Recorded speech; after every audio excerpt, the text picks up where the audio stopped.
السلام عليكم ورحمة الله وبركاته. ما فهمتي قيمها وقتigaaga waqtigu waa hodannimada ugu sareysa Rabbi subxaanahu wa ta'ala adoomihiisa siiyay waxaana aad u yar inta gartay qiimaha waqtiga oo si sax ah ugu faa'iideysatay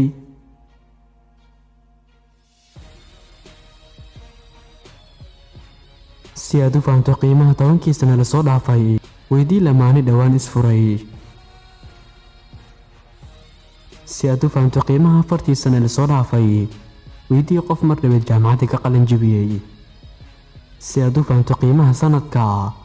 weydii arday ku dhacay imtixaanka sanadkii la soo dhaafay si aad u fahanto qiimaha bisha weydii hooyo ilmaha ka soo dhacay bil ka hor si aad u fahanto qiimaha isbuuca weydii soo saaray joornaal isbuucle ah si aad u fahanto qiimaha saacada weydii qof jecel hayo oo sugaya saaxiibadiisa si aad u fahanto qiimaha daqiiqada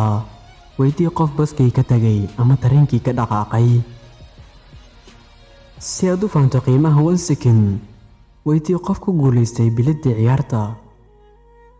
si aad u fahanto qiimaha nolosha fiiri qof ay naftu ka sii baxayso waqtigu waa cajiib weeyaan xikmad carabi ayaa waxay oranaysaa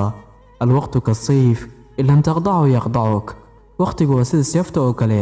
haddii aadan adigu jarin iyada ayaa ku jaraysaa